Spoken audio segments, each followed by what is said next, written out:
kusaidia familia zetu, lakini pia kutetea career zetu tukiwa kama vijana wa Kitanzania.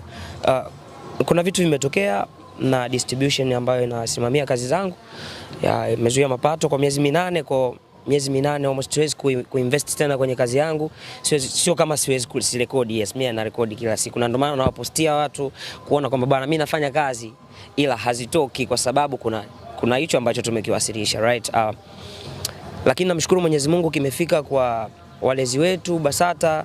Nadhani itakuwa ni vizuri zaidi kama kikifanyika kwa haraka, ili ndoto ya kijana mimi isije ikafifia na isije ikapotea ikaishia kwamba msanii ambaye ni wa Kitanzania, kijana ambaye alikuwa anapambania career yake imepotea kwa sababu ya kuwa tofauti na kampuni fulani. So niwaombe tu wazazi wangu BASATA, walezi wetu, shirika ambalo mimi naamini ndo baba yangu ndo mama yangu, kwa sababu wao ndo wametuwekea maadili pia ya muziki wetu wa Tanzania, wanisaidie kwa hili liwe kwa uharaka zaidi, kwa sababu pia kutetea career yangu pia.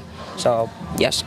Na kipindi ambacho umezuiliwa mapato yako yote, labda ulijaribu kufuatilia ili kufahamu sababu kubwa ya mapato ambayo ulikuwa ukiyafanyia kazi kwa takriban miezi 8 kuzuiliwa ilikuwa ni nini? Mapato yanajulikana na of course wamewasilisha kila kitu, na ni mkwanja tu mrefu, yani ni mrefu tu, yani ni mkwanja. Yani nunua kiwanja nyumbani. Sio nyumbani Dar es Salaam. Sio nyumbani Dar es Salaam. So miki kubwa ni muombe tu Mwenyezi Mungu atufanyie wepesi kwenye hilo, ili liwe kwa uharaka zaidi, liwe jepesi, ili watu tupate kutoa kiu zetu, kwa sababu mimi mwenyewe na kiu ya kumuona shabiki yangu anaimba nyimbo yangu, kwa sababu mimi ninavyorekodi muziki always niko ndani. So nahitaji kuona improvement kwa watu kwamba ulichokifanya it's a big thing. Yeah. Okay, sawa.